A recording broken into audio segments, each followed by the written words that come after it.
Hi guys, Jordan from P&P Campers. Just going to do your handover video on your Lunar Roadstar 620. So it's on a 2004 Fiat Ducato chassis, and we'll start under the bonnet. On the left hand side we've got your engine battery, a couple of fuses and relays next door to that, and then your brake fluid attached to the servo. Power steering fluid sits in this reservoir just here at the front. Engine oil goes in through the yellow cap just down on top of the engine, and the engine oil dipstick is the little yellow pulley just below that. Chassis plate is just here. A few more fuses and relays behind this little box here, just a couple of 10mm nuts. Engine coolant in this reservoir to the right of that, just there. Air filter sits inside this box here, and your washer fluid goes in through this blue topped reservoir on the right. Your main fuse box is this one just here, so that's going to be where most of the things are, but that's all Fiat related. So your diesel filling point is on this near side front wing. You will need the ignition key to get that open. Inside the passenger door is always less interesting than the driver's. The only things I will point out is that you've got this little remote here, which is to do with the reversing camera screen, which I fitted for you. There is also a booklet in there telling you how to use it and all that sort of stuff. It's just as easy to use the actual screen itself because it is touch screen, but I'll get around to that when we get through to the other side. Your step is electric on this particular model, so you've got the switch just inside the door here for putting the step in and out. And I will also say that the step is nice and solid. There's not much play in it, so it shouldn't give you any problems. You have got a little 240-volt socket just there as well.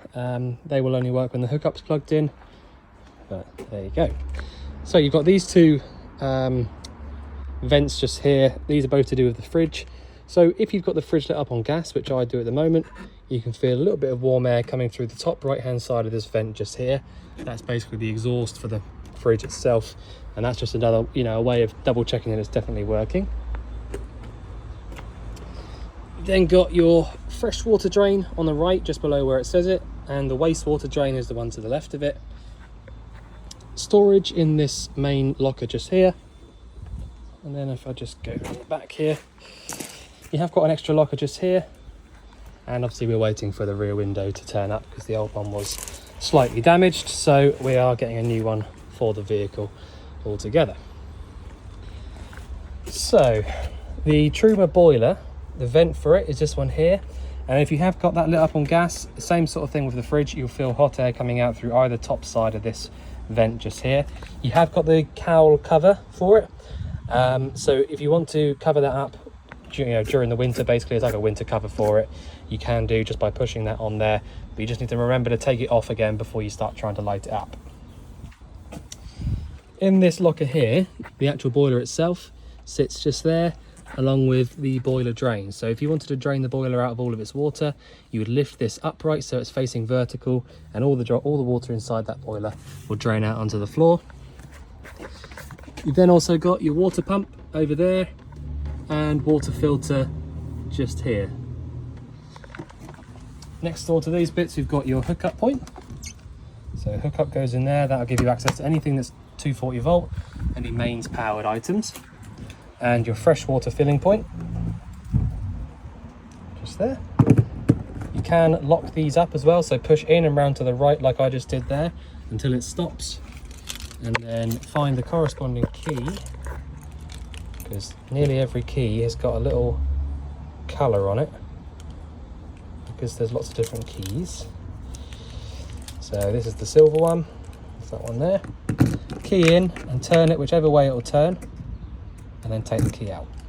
So now you cannot take that off. External aerial point, and then the next one is the gas locker. So the gas locker, you can fit 2 of these 6 kilo propane bottles in if you want to. We always just give away the one. So all you need to know really is that you go anti-clockwise around to the left to turn it on, and clockwise around to the right to turn it off. You've got 5 years on the pigtail hose, so you've got till 28 to replace that. You don't need this little gauge here. That's not really relevant to anything. It's not even really in the scale that you would measure it on anyway. But it's obviously just there for some reason. But yeah, you don't need to worry about any of this stuff here. This is all just regulator stuff. It just regulates the amount of gas that comes into the van, and this stuff here is all just for our testing purposes. So again, all you need to know is turn this off before you start driving, and that clockwise is turning it off, anti-clockwise is turning it on. The locker to the right of that is your toilet cassette locker. So the toilet cassette you've got in this one has got a separate flush, which is this little reservoir here. So the flush fluid basically is your pre-mixed pink or green fluid. It's normally pink nowadays. So that goes in there. And then the actual toilet cassette itself, to take it out, lift up on the little bit just in there, and then the entire thing will come out. All you need to know is that you empty it out from here. So that's your cap to take off to empty it. And that when you're physically emptying it out, you should be holding down the little green button there at the very back, like an air pressure release valve kind of thing. So when you're emptying it out, hold the green button at the back, and that is it. So I'll just jump in here now. So in the cab, as I was saying before, you've got the reversing camera up there. So if I turn the ignition on, the camera there should only work when the ignition's on. So you see there it's coming on now that I've switched it on. So you've got the camera there facing down.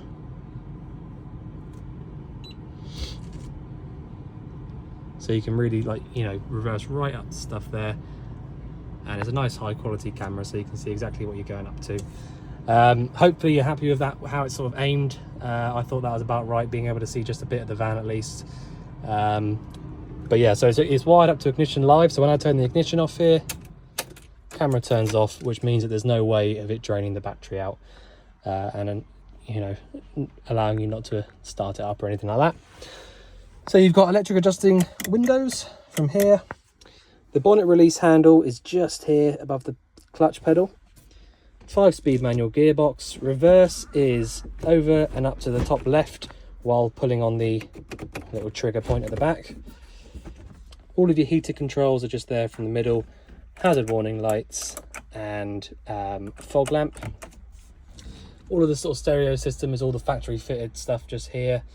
So there's nothing particularly technical about the cab in this one, to be fair, but it is a very, very nice, reliable chassis to be on. Really comfortable seats to sit on, all color matching the back cushions and things. So it's all in really nice condition. Nothing's kind of beaten up or broken apart. And obviously the mileage, 14,000 miles on a 2004, is incredible, really. So, all right, let me just turn around and jump into the back. Okay, so as soon as you come in the door here, you'll see the control panel above your head. So it is an Applejack control panel, which means that it's basically not the original one. Applejack is a company that essentially take old, broken, you know, electrical parts, fix them and send them back. So the fact that this is actually an Applejack branded control panel means you're probably in luck, really, because it's, you know, it should be very, very good. So what you've essentially got is your main on and off switches, which are these two down here. One that says car, one that says van. So the car one, you don't really want to be on that at all, because that will then start drawing power from your vehicle battery. All right, so obviously most of the time you're going to want to be drawing power from the leisure battery, which, by the way, sits under the driver's seat there. So all the time that you want to be in the back end of the vehicle using the power, you want to be on van. Once you've turned van on, you'll then be able to turn on all the other switches, and your lights and things like that will start to work. Internal pump is the only switch you need to use. You don't need to use the external pump one because you don't have one. So internal pump, once you've turned that on, that will then give you access to using the water. Pump will kick itself in and out as it needs to. And straight away on that point, before we go into anything else, once you've turned the internal pump switch on, if you want to use the heating and the hot water, well, just the hot water I'm talking about now actually. If you want to use the hot water, you need to do what I've just done there, which is just pull the hot water through and the cold water to make sure that the pump is getting up to pressure, which then tells you that the boiler is actually full. As I showed you outside, you've got the little yellow tab down here, which basically drains the boiler out of all of its water. Now, the only reason you would actually do that is if you were perhaps coming up to winter and you thought that maybe it was going to get so cold that the boiler could freeze. So you would drain the water out of the boiler before that happens, as well as any fresh water as well from the drain taps outside, and that'll stop the boiler from freezing up and sort of blowing any pipes and things like that. So it's really important that you make sure that there's actually water in the boiler before you try lighting it up. But it's just as easy as doing what I've just done there. If no water comes out of the tap, you know, the boiler isn't full. Okay, so once you've selected which battery you want to use, which like I said should be the van one, you can then click on voltage and it'll tell you what voltage is in that battery at any time. So 13.8 is almost, well, it's really quite a high charging rate. So that's almost a sort of, you know, that's the sort of voltage you would expect to see if the hookup was plugged in. And the reason for that is the solar panel that I've fitted on the roof is so big and it's charging up both engine and leisure batteries, but it's so big that, you know, I think if anything, it's a little bit overkill really for this van, but the bigger the better really when it comes to the panels. So so yeah, the voltage in your leisure battery there, 13 points, I mean, that's really good. Normally a resting battery rate without anything charging it up would be about 12. So yeah, that voltage is very good. You can then see the current, so there's absolutely nothing 12 volt actually switched on at the moment, so there isn't any current being drawn. Internal temperature and external temperature, the open there just means there's an open circuit, so that basically means there's no external thermostat, if you like, so that external temperature one won't work. Water levels, so it just says 50, so basically meaning you got 50 litres in the water tank. Yeah, it's just the fresh water, and then you can set your time, and that is it. So obviously the time isn't quite right at the moment. I'm not filming this at 20 past 11 at night, so yeah, so once you've turned the van on there and your internal pump, you've then basically got access to using all of your lights. Anything 12 volt will then come to life. As you can probably just see, your awning light is this top switch just here. You have got various other switches all the way around the vehicle, various other lights around. This one is controlled by its own little switch. But as I say, there's loads of lights around, plenty bright enough for the size of vehicle. You have also got the main original factory fitted lights up here as well. So yeah, absolutely loads of lights. Before I get into explaining some of the appliances, I will just point something out. Unfortunately, when I was doing the reversing camera, it's not my proudest job, I will say. So the wire comes in just here behind this trunking, that's fine. But where I would normally be able to run the wire underneath the van and out and all the way through to the front, but as I was getting underneath and looking at it, it was going to make a hell of a mess. You know, I would have had to have drilled holes in places that you would see them all over the place. So what I've actually had to do instead is just run the wire all the way along the top of all these cupboards inside. The big plus side to doing that, I will say, is that they'll never get, you know, mice and things like that or whatever won't be able to get to the wire and chew it up, which does happen.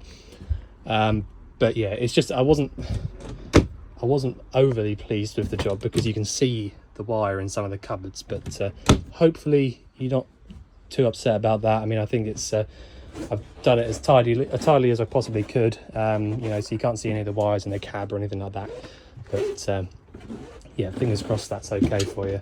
So it's just like that there, the wire just runs along the top of the cupboards basically. But there you go.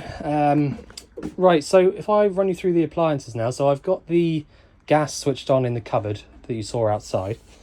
So you've got the full range cooker in this particular one. So you've got 4 burners at the top, grill and an oven. This ignition switch here does the ignition for all 4 burners, the grill and the oven, all of them. So I never really go through these very much, to be fair, because it's literally just a case of lighting it up. You know, it's no different to any household cooker, if I'm completely honest. Make sure that you leave the grill door open when you're using the grill.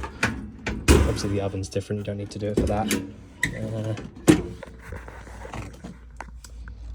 But yeah, there's not, you know, I don't tend to run through these things, to be fair, because it's not same as the taps. It's just a tap. There's nothing technical to it. Your full-size standalone table sits inside this little push cupboard here. Okay, so the next things I need to actually run you through is the fridge.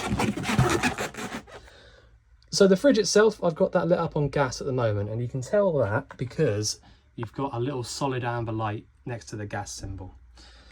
If that little amber light was flashing at you, that would be telling you that the flame hasn't quite lit up in time and that you need to try it again. So really simple to do that. All you would need to do in that case is just go off like that, leave it a few seconds and try it again.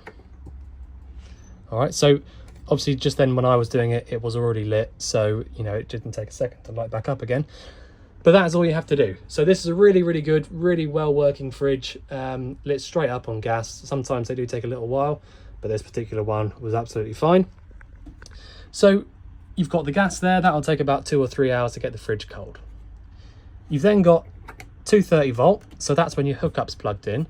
So if you did have the hookup plugged in, you can just select that and then basically just leave it to get cold, sorry.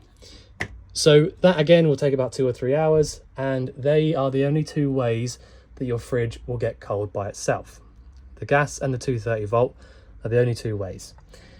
The 12 volt one at the bottom there is only for when 2 things: when you've pre-cooled the fridge, for one, either on the gas or the mains, and for when you're driving. So the 12 volt shouldn't do anything at all until you physically start the engine. All right, so that's kind of the idea. So you pre-cool the fridge before you leave, and then switch over to 12 volt just for when you're driving. When you get to where you're going and stop and park up or whatever, switch back to one of the other 2. All right, and that's it. We've got storage in this cupboard just here, plenty of it.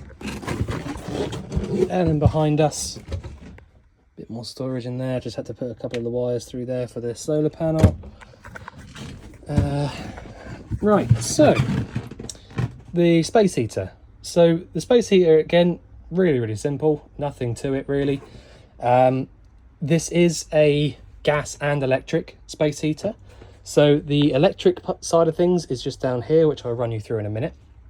But I'll show you how to light it up on gas first, bearing in mind that's what I'm kind of doing at the moment on the other ones. So just get myself comfortable so I can show you it. Okay, so you've got a little peephole just down here. Now this peephole is basically just to allow you to see the gas flame. So to light it up, all you need to do, you've got an electronic ignition on this one. So turn the dial down to around sort of 2 or 3. You can probably just about hear the igniter.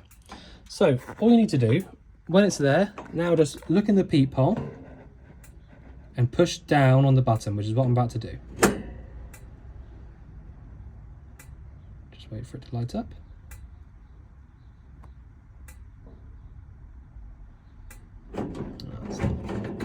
Not quite got there yet. There you go. So the flames just come on there. That's your pilot flame. So all the time you're pushing in on this button just here, it will just be the pilot flame down there. So now all I'm going to do is lift up on this little dial. Still the pilot flame because it's warm enough not to light up on main flame just yet. And turn it around to about 7 or 8. So if you watch what happens when I turn it around now. See the main flame kick in. Now this might go out. There you go. So it's just gone out. So what I've done is I've pushed it down again. I'm still up here on 7 or 8, but I've just pushed it down so that the pilot flame comes in, just to warm it up a little bit further so that the flame will actually stay on. Right, so I'm going to let go of it again now. See if we can get it to stay on. It might go off again.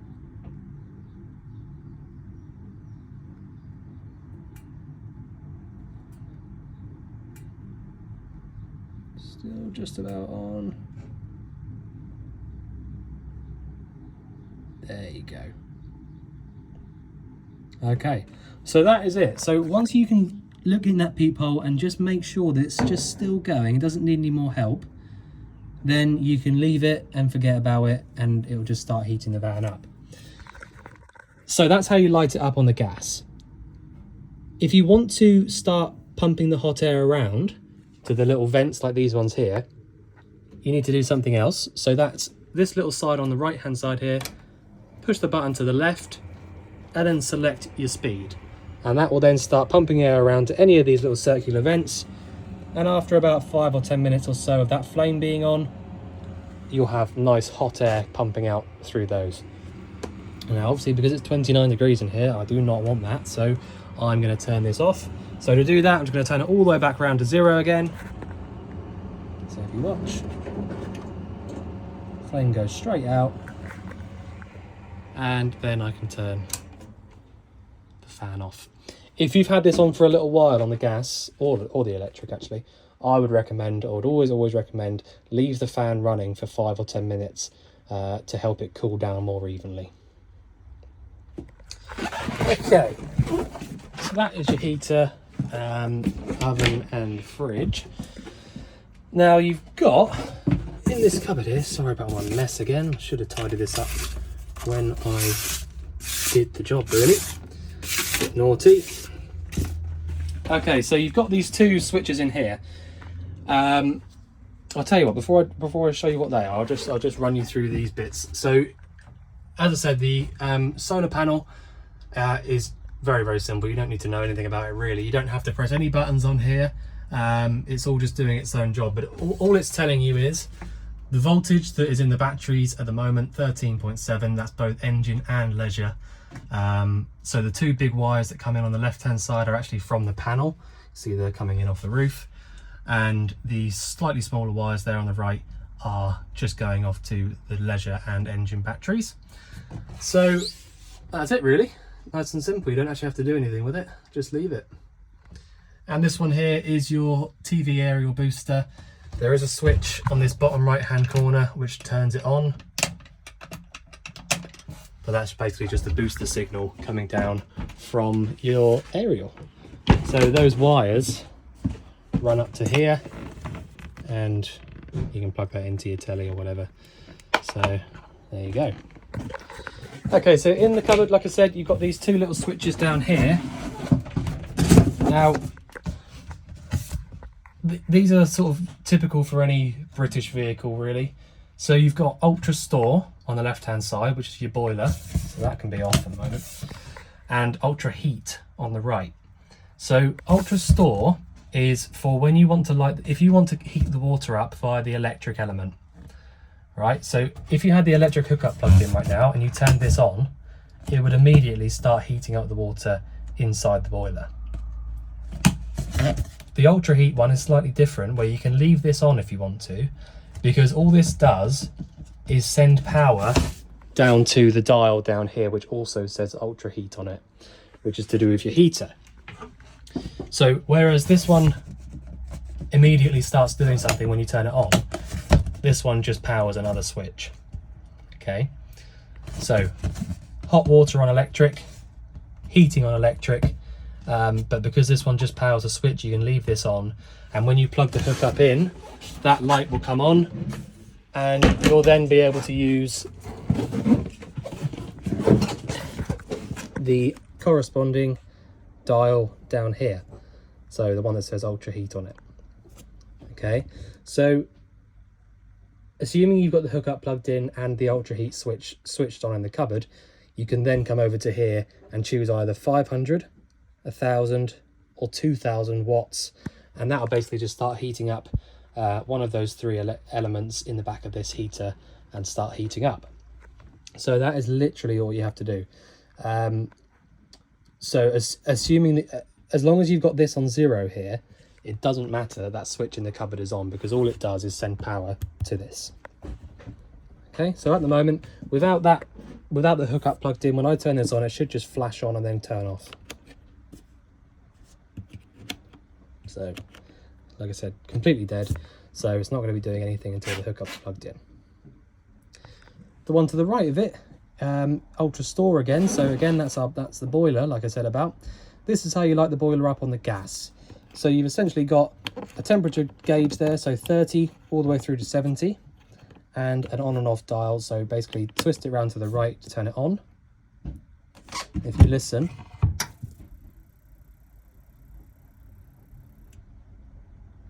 don't know if you just heard that then, but the boiler just lit itself up.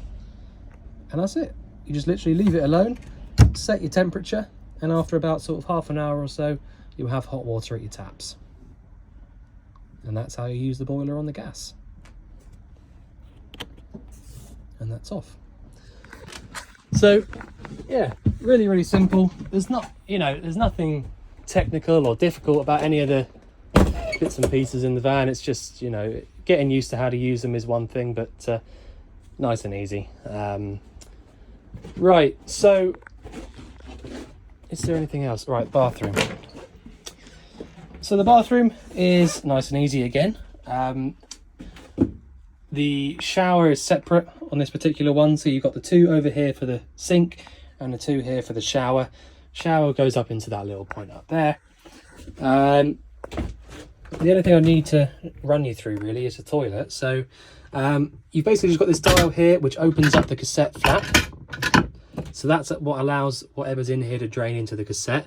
And you've got your button just here which pumps around your flush fluid. I will say that flush fluid is not quite diluted enough. It's a bit too colourful, if that makes sense. It smells lovely, but it's the problem when you have it not diluted with water enough, is it can sometimes clog up those pumps. But just for the future, when you start to run out of that one, when you put your new flush fluid in, just dilute it a bit more than that. But there you go. So that is about it really. You have got lights in the bathroom as well. But yeah, I don't think there's much else to really run through. If you think there's anything I've missed out or anything you'd like going over again, just let us know. But otherwise, we look forward to seeing you soon to collect your van. Thanks very much.